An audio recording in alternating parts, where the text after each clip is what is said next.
What's up, grinders? Welcome back to the channel, and today we're finally going to check out this video. I actually saw this one pop out a while ago, well, obviously about a month ago. I just never got around to watching it, but the title always intrigued me. Why I don't tell people what language I'm learning, and this comes from Days and Words. So let's begin. Last year, I had a very exciting trip booked, and it was booked to start on the 1st of April of all dates. I was going to Japan first. It was going to be my first time in Asia. I was meeting Matt versus Japan, so that was exciting. And even just for me, flying JAL, which is normally way out of my price range, that was even exciting. And all those things happened, and they were all good. But something a little bit before that also happened, which was that I might have gotten a little bit too excited for my own good, and I used the opportunity of going to Japan to kind of like play an April Fool's joke, basically, on my audience and say that I was learning Japanese, which, rightly or wrongly, carries a certain thing in the language learning community. It's so true. Like, every time I mention Japanese on this channel, editor, if you can find a way, make Japanese somehow in the title. The videos they pop off. They just pop off. Like, Japanese language learning community, they're just one. You mention Mandarin Chinese and language learning, people are like, bruh, why would you learn that language? It's the most useless language in the world. It's so random. Feels very, you know what I'm talking about. Just to clarify, that is not to throw shade at any Japanese learners. It just feels sometimes from the outside as though it's quite an elitist and even toxic community. That's all I'm saying. I'm not saying that anyone learning Japanese is in a cult. Anyway, I must say... You see there was a cut directly there. He goes, I'm not saying that anyone was in a cult, then cut, and then it moved forward. He said more. And in the edit, he was like, yeah, no, I better cut that bit. Just let us know your true thoughts. I forgot one of the golden rules of the internet, which is that almost all nuance is lost on the internet. And my prank, my April Fool's joke, where I said at the end that March had ended, meaning we were going into April, meaning it's April the 1st, I tried to use that video to also say something that I probably just should have said separately or not said at all, which was I was learning a different language, and it was a hard language. We're not talking like French or Swedish or Spanish. We're talking a language far removed from English. It wasn't completely inaccurate to say that I was learning a language a little bit like Japanese in terms of difficulty level. Okay, before I let him continue forward, he was speaking about, the loss of nuance. I have seen this so much, like with my Dreaming Spanish series, okay? Now, if you've been watching the whole series, you've been here from the start, you know what the objective of the series is, right? It's for me to test this language learning methodology, the ALG, or at least the DS implementation of ALG. Okay, and I've always said from the beginning, my goal here is not to debunk, not to, prove, whether it works one way or another. Obviously it works, like people have done it before, but to give you guys a realistic insight into what you can expect if you were to follow this methodology as it is laid out. That's the whole point. Now, people lose nuance so often. Some people think I'm out here trying to debunk the methodology, even though I disagree with different aspects of it. And some people, I don't know, like probably way less, but they think, maybe I'm a secret ALG or something like that. But like, my purpose is simple. I've said this many times. I just want to give you guys a realistic insight and to understand myself what it's like to go through this process. Yeah, people think there's team sports happening here. Like you got to pick a side. And it's so funny when you see the reacts to my videos where people will be like, oh, he's purposely misrepresenting ALG. No, I'm just doing what they're saying to do. Like if you think I'm misrepresenting because you're not happy with the results, and that's the results, You're learning, I haven't seen your video. You're learning a relatively minor language? Yeah, minor and far removed from English. So you're not learning Japanese? My point being that I was actually... Ooh, let's all speculate down in the comments section. Okay, is it an Australian Aboriginal language? They're difficult. I've got books on them. They're very, very different to English, obviously. So maybe it's one of those, Although it would kind of suck for the language community. Well, it would suck in one way because, you're not going to get any views for that. It'd be awesome. Because, there's not many people on YouTube who talk about languages who go learn those, minority super complex languages. But you're not going to get any views off of it, so, That'd be a bad YouTuber choice. Trying to relay some information with regard to my own language learning. And that was important because the next week I had a video scheduled to upload while I was away in the UK, which was telling the story of what I believe is one of the more interesting experiences I've had while learning a language. And that is that while I was spending some time learning this much harder language, I didn't spend a long time on it. Maybe I was up to about 40 or 50 hours at that time. But then I was listening to some things in French, and I was having a much, much easier time understanding those things, even though I hadn't touched French in about 4 or 5 years. And I was listening to these going, were they always this easy to understand? And there's an interesting thing is ALGers, like the automatic language growth users, they actually talk about this. They say you got to chew on a language and then let it digest. And sometimes they even recommend you just go leave it alone, go do something else for a month or something. You come back and suddenly because you've digested it, you actually understand it better. So that sounds like a very ALG type of mindset. But is that true? Like, I don't think it's an ALG thing, but like that's where I've seen it spoken about. But I have seen this in other areas in life where sometimes you focus on something so hard, when you take a break, you go away, you let your brain process the important information, and you come back and it does feel like it's a bit easier. Or maybe it's not. Maybe it's just that you're not under such levels of stress anymore that when you come back it feels, oh, okay, well, it's not so difficult anymore. I am understanding more than I did before, when realistically maybe you didn't. It was just the fact that you took the stress away. I came to the conclusion that through studying this much more difficult language where my brain had to work a lot harder just to get a small amount of comprehension, languages like French, where I did have some grounding and obviously has a lot more similarity with English, just became basically easy. Now, obviously, I wouldn't find speaking French easy, but I found comprehending it easier than it had ever been, even when I was learning French. But for reasons that I'll share later in this video, I still didn't actually say in that video then what language it was that was in question. So I was kind of using Japanese as a placeholder because it served the same purpose for making my point about French, right? It was like, it's totally different to French and English. It's much harder than French for an English speaker, but somehow it helped improve my French. That was my point. Okay, I'm not going to respond to this point, but as he's been talking, I've been thinking, because I always think about, like obviously the topic at hand, but also, my thoughts related to it. I have a question for all of you guys down in the comment section, because we've spoken about Japanese up until this point, and the strength of the Japanese language learning community and how sometimes it can be toxic. But I'm curious, is there any language like learning communities out there that are actually crazy strong, but are just not like the go-to ones? Like, for example, I'll give you all an example, okay? I've spoken about Arabic and Russian like a couple of times on this channel. And strangely, those videos got tons of subs. Okay, like it's just like suddenly the subs rolled in and I'm like, okay, is there like actually a secret Arabic and Russian language learning community that's way stronger than I knew about, but because it has absolutely no drama, it's just like they just hide there in the shadows type of thing, as compared to the Japanese community, which is just surrounded by constant drama. So we're always hearing about, is there any community I don't know about? Let me know. This is your chance, guys. This is your chance of one of the underrepresented communities on this channel. Because if you've all been watching for a while now, I'm sure there's definitely your community that's sitting out there and you're like, come on, Evildea, I really want you to talk about my language for once. This is your chance. Let us know. I was using Japanese as a placeholder and I was wearing a Japanese refold shirt on the thumbnail and everything made it look like Japanese. So here we are more than a year later, but recently I got a DM from quite a prominent member of the language learning community here on YouTube. It wasn't me. No, legitimately it wasn't me, so sad. Who said, oh, I see that you're learning Japanese now. Congratulations. And that's when I realized I should probably address this and clear it up. I'm sorry, I was never learning Japanese. That is absolutely the truth. You'll notice this video is not coming out on April 1st or anything like that.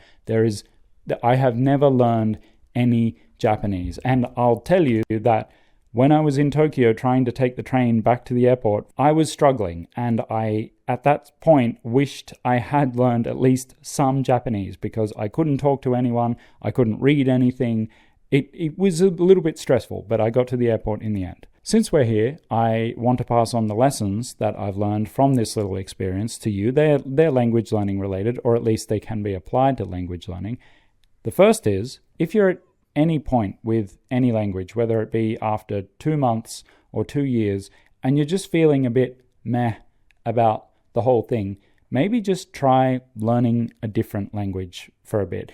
A harder language would be really helpful. Now, Yeah, I kind of did that. I got Spanish and Mandarin Chinese going at the same time. I actually got a question today. Someone's like, do you feel like that, like, it stresses your brain out? Like, obviously it's more time consuming because, like, you know, you spend more time per day on languages. But when I'm done with, let's say, my Spanish, and like my brain is cooked Spanish wise, and then I swap over to Mandarin Chinese, it's like I've reset it. I don't know. Because obviously I've got a very limited number of Spanish neurons, you know, like 6 of them. They're all firing constantly as I'm practicing my Spanish, okay? And then I'll swap over to Mandarin Chinese, and those 6 neurons, I'll finally get a break, and they're like, oh, thank God.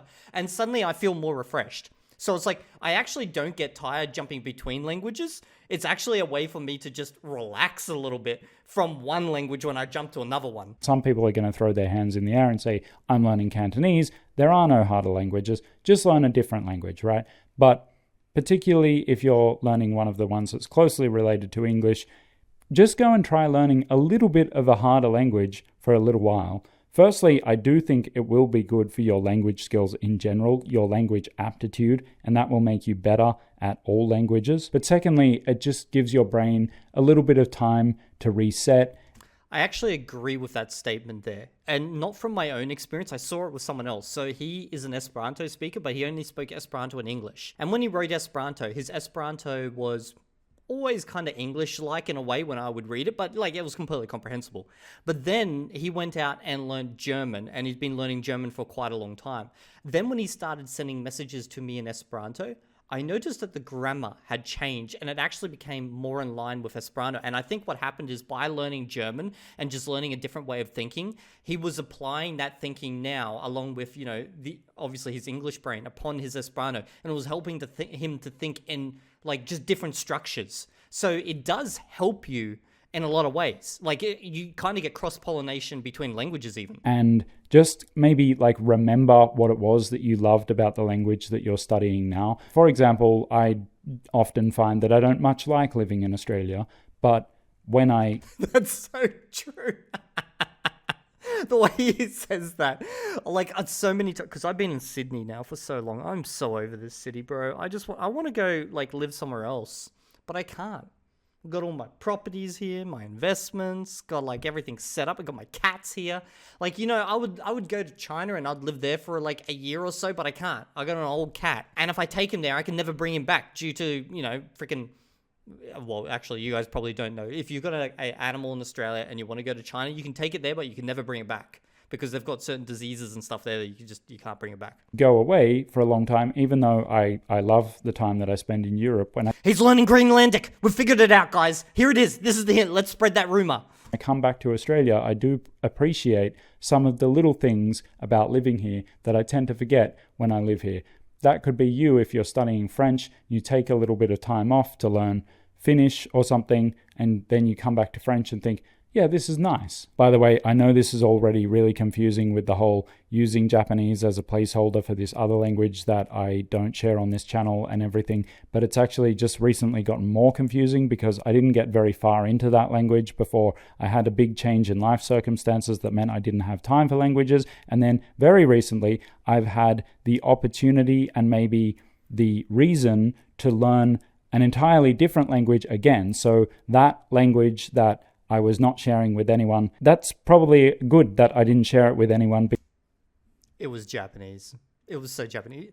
Bro, you're dropping too many hints to say it was not Japanese. It's Japanese. Because now we might be at a point where I'm now learning an entirely different language to that language. So I'll put a diagram. So we've gone from language unknown X to language Z. Currently around 10 hours into language Z, but you spend 50 hours on language X, may continue to study long term. Maybe this is like you don't talk about on the channel because it's like once you commit, as a YouTuber, bro, people remember. I still got people. Like, I had this guy comment on my channel like 6 months ago, and he's an Esperanto speaker, and he goes, "Hey, Evildea, you crossed 10k subs." And I was like, "Bro, I know I crossed 10k subs. What do you want about?" And he's like, "Back in 2016 and this video here," and he linked to it, "you said that when you hit 10k subs, you dye your hair pink." And I was like, "Bro, I don't even have hair anymore. How can I do that?" I'm on screen. Now, the second thing that I've learned, at least for me, that I want to impart to you, requires that I tell you why I don't share everything about my language learning journey on this channel anymore. I used to do that, and then much too slowly, I learned the lesson that the more I talked about my Swedish, and I'm going to do this experiment in Swedish, and blah, blah, blah, the less I really wanted to learn Swedish, and the more pressure I felt, and the more advice I got on things that I've already learned because they're really obvious to anyone learning Swedish. And there's just a lot of pressure. Isn't the only right word, that is the right word, but there are other factors that just kind of weigh you down when you are learning a language somewhat in the public eye. Obviously, I've got my own thoughts on this. Now, I'm not disagreeing with him because obviously everyone's different in this regard. I'm just going to present my own thoughts, okay? Since I started publicly doing my Chinese and obviously the Spanish experiment, that has pushed me to dedicate more time and energy to these languages than I ever would have before. Because, like, I've been playing around with Chinese for years before I, came on YouTube and started doing language videos. Like, it was always just something where I was like, got some free time, I'll do a little bit of Chinese. Otherwise, no, I'll just do some Netflix. You know what? But because I set myself public goals, and hell, even got sponsorships involved, I gotta do it now. Like this, I've found that this has been the greatest thing for me because it keeps me personally in check. Because if I don't do those videos, you guys come down in the comment section, you start asking me for updates and stuff. So I find the pressure from you guys, like this public pressure, to be like a benefit for me personally. Now, obviously, this is very dependent on the person. Some people, they don't like that. But like for me, I need that public, like those eyes upon me to make sure I actually do what I say I'm going to do. Which is why I'm very careful with the actual challenges, like actually like declaring the challenges before I do them. So like, for example, my Spanish experiment, I did 50 hours before I even decided to drop, obviously, because like the first video was 50 hours, update. But like I did 50 hours because I wasn't sure if I was going to do this. Like I had to be sure.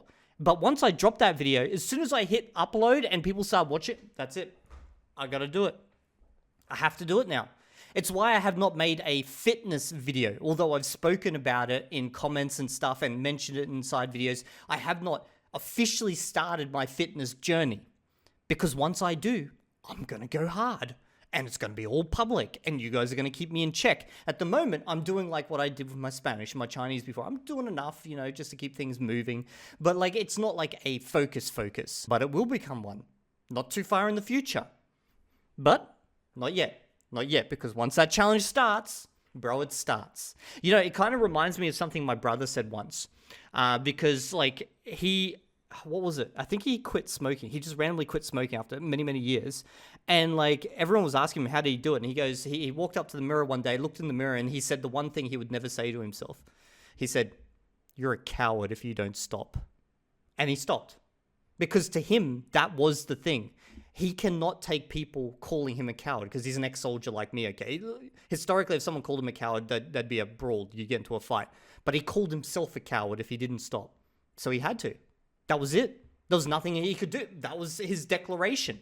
We all need to find that way of declaring that we're going to do something in order to do it. For me, it's the public challenges. For him, it was the personal challenge. And obviously, he's got his own thing. Basically, I found that the more that I talked about any language I was learning, the less I actually wanted to learn it. And so that language that last year I was calling Japanese, but was not actually Japanese, and I may have had to stop now because of things going on in my life. It's so confusing. And because of this new language that makes a lot more sense for me to learn, etc., etc.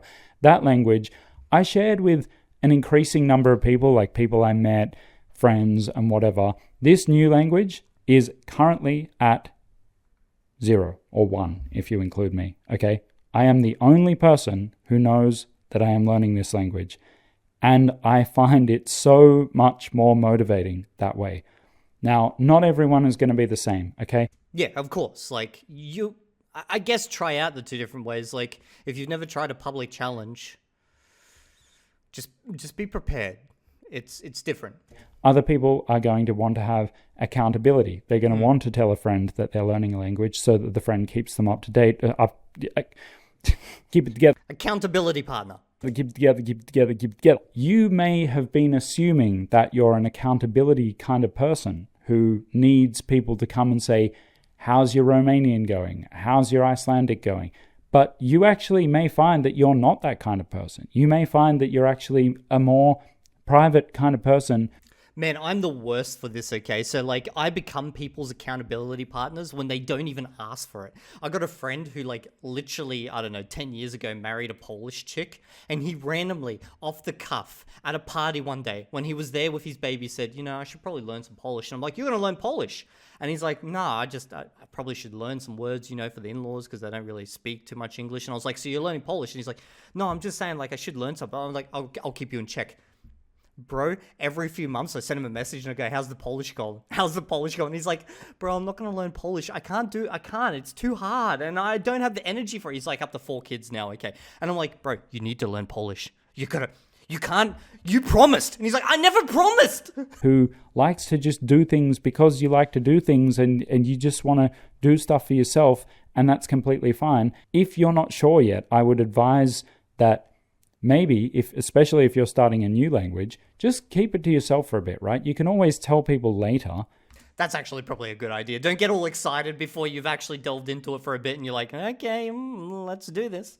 But you can't untell people. Now, I know it seems like a cop-out for someone who literally makes videos about language learning to be like, by the way, I'm not going to... Nah, it's not a cop-out at all. Everyone's got like a different way of operating. It's good to share different like thoughts and processes. Share which language I'm learning. But the thing is, I'm better at learning languages in that state when no one knows that I'm learning them. I'm a better language learner, so I can learn more about the process, and I will share what I've learned. Bro, the real problem we've got on YouTube is people declaring that they're learning or they speak languages to a great level when they actually don't. So you're probably the first YouTuber to not declare the languages they're actually learning.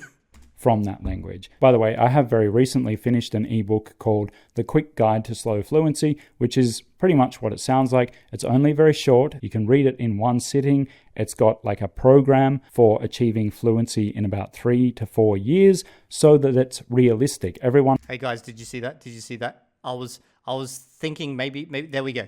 Have a look. Do you see the book? Do you see that? We've got letter A. Then we've got when. Okay, I'm not sure if this is a Japanese symbol as well, but that means culture.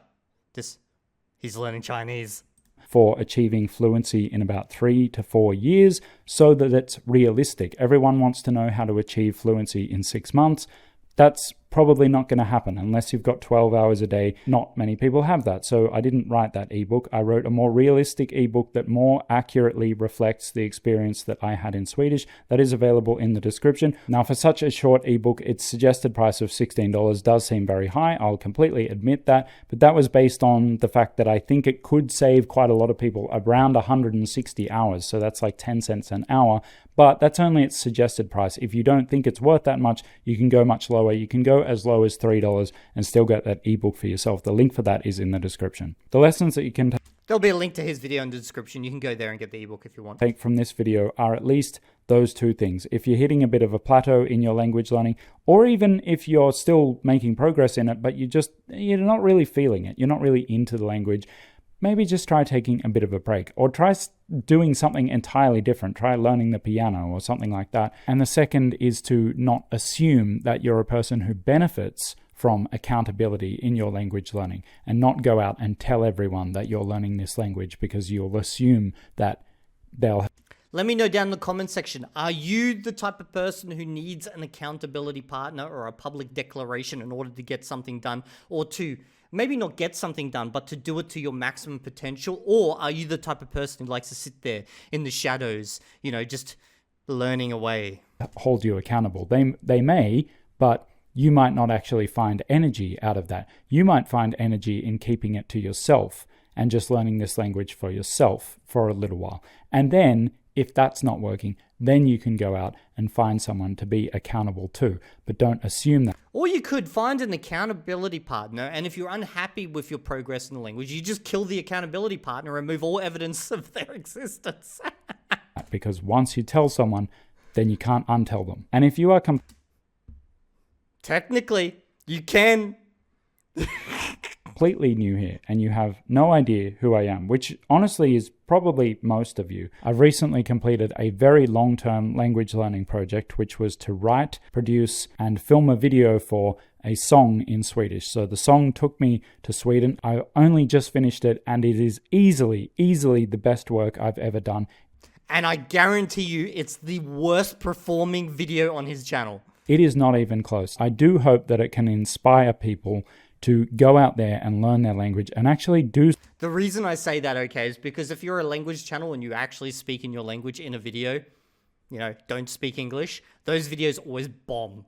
Like, every time I speak anything but English, it bombs. Something with it. Not just learn a language so you can say that you speak that language, but actually be able to have something to show for it. Now, I get that not everyone can write songs or not everyone wants to film videos and that kind of thing, but everyone wants to do something, and it's really cool if you can do it in your target language. So I put it on this channel. We worked incredibly hard on it, which everyone always says, but it's like, yeah, okay, that's not a reason for you to watch it just because we worked hard on it. We worked hard on it, but it's good. That's the thing. It's a very good song. Okay, I'm kind of curious now to go see, based on my assumption. Okay, so this is it right here. Okay, let's go open it up. So this video I'm watching has got 6K views. What's this one got? So this is his song, 1.7K. See, this is what I mean. As soon as you make anything that's in your target language on an English channel, people just don't watch it. It's a very good video, and I'm going to put it right there for you guys to see, and I'll see you in a video soon. Bye. Okay, so overall, that was a good video. It's an interesting perspective. Obviously, me and him are complete opposites when it comes to this aspect of it, but I respect him as a language learner. But yeah, here's the song. I want to listen to just like 5 seconds of it. Hopefully I don't get... Wait! I hate this. I hate dubbed. I hate how YouTube just auto-dubs shit.